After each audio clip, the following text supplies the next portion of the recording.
여러분, 이런 경험 있으시죠? 이번 달엔 정말 돈 관리 잘해봐야지 하고 가계부를 쓰기 시작했는데 며칠 지나지 않아 포기하게 되는 일, 연말정산을 하면서 내가 이렇게 많이 썼나? 하며 놀랬던 일, 친구들과 만나서 나 이제 돈 좀 모아야 되는데 라고 입버릇처럼 이야기하지만 현실은 사실 잘 지켜지지 않은 적, 이런 적 있으시지 않으신가요? 이 모든 것의 공통점이 뭔지 아시나요? 그건 바로 우리가 돈에 대해 잘못된 관념을 가지고 있기 때문이에요. 그래서 오늘 여러분과 함께 나눌 이야기는 단순히 절약하는 방법이나 투자에 관한 방법이 아닙니다. 오늘부터 제가 다양한 영상을 통해서 여러분 마음속 깊은 곳에 있는 돈에 대한 생각 자체를 바꿔보는 시간을 가져보도록 할 텐데요. 이 부자의 그릇이란 책에서도 그 돈에 대한 생각 자체가 사실 부자와 그렇지 않은 사람으로 나누는 결정적인 차이라고 해요. 결정적인 차이가 된다고 하니 이제부터 우리 돈에 대한 생각을 어떻게 가져야 할지, 어떻게 변화시켜야 할지를 한번 알아보는 시간들을 가져보도록 하겠습니다. 여러분들은 혹시 대출을 받아보신 적 있으신가요? 대출하면 어떤 생각이 떠오르시나요? 마치 빚쟁이가 되는 기분? 이자 내기가 너무 아깝다. 이거 언제까지 갚아야 한다는 부담감? 대출은 은행에서 돈을 빌린 거기 때문에 반드시 갚아야 하는 돈입니다. 그래서인지 대부분의 사람들이 대출이라는 것에 대해 굉장히 부정적이거나 대출을 받는 것을 꺼려 하는데요. 부자의 그릇이라는 책에서도 이 주인공이 대출이라는 것이 끈이 달린 돈이라고 표현을 하는데요. 금리를 지불하면서 언젠가는 갚아야 하는 돈이기 때문이죠. 그런데 여기서 흥미로운 질문을 하나 해볼게요. 그러면 그 돈에 달린 끈, 그 끈의 주인은 누구일까요? 대출을 받았다면 그 끈의 주인은 당연히 은행을 소유한 은행의 주인의 것이겠죠. 우리는 이자와 원금을 은행에 갚아야 하니까 결국 그 이익은 은행을 소유한 은행의 주인에게 돌아가게 됩니다. 여기서 놀라운 사실 하나. 그 수익을 가져다 주는 돈이 모두 은행의 주인의 돈일까요? 사실 은행이 소유한 돈의 대부분은 은행의 주인의 것이 아니라 은행의 돈을 맡긴 예금자의 돈입니다. 자신의 돈도 아닌 예금자의 돈으로 은행이 돈을 벌고 있다는 것이죠. 사람들은 이 빚을 내는 것, 대출을 받는 건 극도로 꺼려하지만 여윳돈이 생기면 그 돈을 은행에 맡기려고 합니다. 이렇게 사람들이 은행에 돈을 맡기게 되면 은행의 입장에서는 그 돈이 빚이 되게 되죠. 왜냐하면 은행은 사람이 돈을 맡기게 되면 이자라는 금리와 원금을 다시 예금자에게 돌려줘야 되기 때문이죠. 그런데요, 우리는 연 1%에서 2%의 이자를 받고 기뻐하지만 은행은 그 돈으로 또다시 4%에서 6%로 삼자에게 대출을 해주고 그 이자를 받아갑니다. 우리가 잠들어 있는 동안에도 은행은 우리의 돈으로 돈을 벌고 있다는 거죠. 이렇게 은행은 예금자가 맡긴 돈, 은행의 입장에서 빚으로 또 다른 돈을 벌고 있다는 거예요.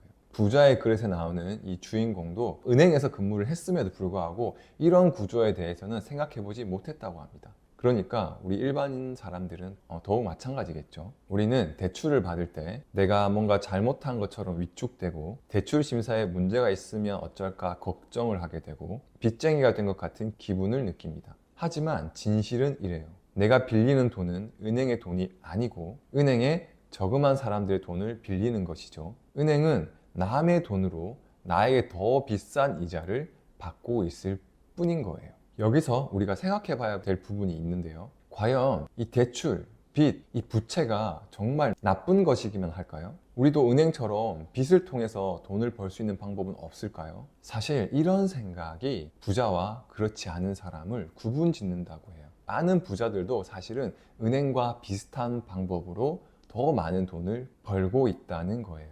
우리는 지불하는 것에 익숙하고 지불하는 사람의 입장에서만 생각하기 때문에 이 빚을 활용하지 못하지만 은행처럼 부자들은 그 빚을 더 많은 돈을 불러올 수 있는 수단으로 활용하고 있다는 것이죠. 은행은 예금자의 돈으로, 즉 은행의 입장에서는 빚인 거죠. 빚으로 제3자의 신용도를 평가해서 더 높은 금리로 돈을 빌려주는 것처럼 부자들은 비슷한 방법으로 제3자에게 돈을 빌려주진 않지만 은행이 신용도를 평가하는 것처럼 부자들은 어떤 물건이나 상품의 가치를 평가해서 그 가치가 내가 빌린 돈의 이자보다 더 높은 수익이 기대가 된다면 그것을 사서 은행처럼 돈을 벌고 있다는 거예요. 그래서 이 부자들은 이 돈이라는 것에 대해서, 그리고 어떤 물건을 소유하는 것에 대해서 투자가의 시각으로 보는 반면에 일반인들은 돈으로 어떤 물건을 바꿀 때 그것을 소유의 개념으로만 본다는 차이점이 있어요. 하버드 비즈니스 스쿨의 연구 결과에서도 이와 같은 결론이 나왔는데요. 쉽게 예를 들어 일반인들의 사고에서 이 옷이 예쁘면 이 옷을 사야지, 이 옷을 소유해야지 라는 생각을 하는 반면에 부자들은 이 옷이 이쁘네, 이 브랜드 회사 주식은 어떨까, 적정 가치가 시장에서 제대로 평가받고 있나? 라는 식의 생각의 차이가 있다는 거예요. 그럼 그런 가치를 어떻게 하면 잘 평가할 수 있을까요? 그 전에 그럼 우선 이 가치라는 것은 무엇일까요? 대부분의 사람들은 어떤 물건의 가치라고 하면 가치관과 비슷한 개념으로 개인적으로 추억이 담긴 물건이나 좋아하는 사람에게 선물 받은 물건을 가치 있는 물건으로 생각합니다. 하지만 부자들은 그런 사용 가치보다 교환 가치, 즉 시장에서 얼마를 주고 교환이 가능한지, 이것으로 얼만큼의 돈을 벌 수 있을까, 그리고 이것은 앞으로 가치가 얼마나 오를 수 있을까 라는 교환 가치에 집중을 합니다. 그런데 제3자의 신용을 평가하는 데는 그 근거들과 기준들이 있는 반면에 부자들이 한다는 이 가치 판단은 사실 굉장히 주관적일 수도 있고 그 기준이 명확하지 않기 때문에 굉장히 어려운 것이 사실입니다. 그래서 이 가치평가는 연습이 덜 된 상태에서 빚이나 대출, 이 레버리지 투자하는 것은 정말 위험한 일이고 가장 빠르게 망하는 지름길이란 거, 이건 분명히 명심해야 합니다. 은행이 이 신용도가 없는, 그러니까 돈을 갚을 능력이 없는 사람들에게 쉽게 대출을 해준다면 당연히 은행도 망할 수밖에 없겠죠. 하지만 어떤 기회가 왔거나 내가 가치를 잘 평가할 수 있게 된다면, 예를 들어 대출을 통해서 어떤 상가를 매입을 하는데 상가에서 나오는 월세가 내가 대출을 받은 이자보다 훨씬 높은 경우라든지, 자산의 그런 가치 상승률이 내가 대출을 받은 이자보다 월등히 높은 경우에는 이런 대출이 오히려 기회가 될 수 있다는 거죠. 실제로 제가 아는 후배 예를 한번 들어볼게요. 제 후배는 대출을 극도로 싫어해서 현금으로만 집을 사겠다며 5년간 열심히 저축을 했어요. 그래서 5년 전에는 내 후배가 모은 돈이 1억 5천만 원이었고 당시에 집값은 3억이었어요. 그런데 5년이 지난 후에 내 후배가 모은 돈은 1억 정도를 더 모아서 2억 5천만 원이 되었지만 집값은 그 사이에 5억이 되었어요. 그래서 현재도 후배는 전세로 거주하고 있어요. 만약 그 당시에 대출을 해서라도 집을 샀었으면 어땠을까요? 똑같은 시기에 대출을 받아 집을 샀다면 5년 전에 모은 돈은 1억 5천만 원 동일했을 거고 대출금 1억 5천만 원을 연이자 3%의 대출을 받아서 3억짜리 집을 구매했다고 가정을 해볼게요. 5년 후에 모은 돈은 그전과 마찬가지로 1억을 모았지만 대출 이자로 약 2,300만 원이 나가서 모은 돈은 7,700만 원이 되었지만 집은 본인이 소유하고 있었죠. 그래서 집값은 5억이 되었고, 그 결과로 자가를 소유하게 된 이 후배는 집값이 2억이 상승했을 거고, 그리고 모은 돈은 이자로 지출이 되었기 때문에 2,300만 원이 더 적었을 거예요.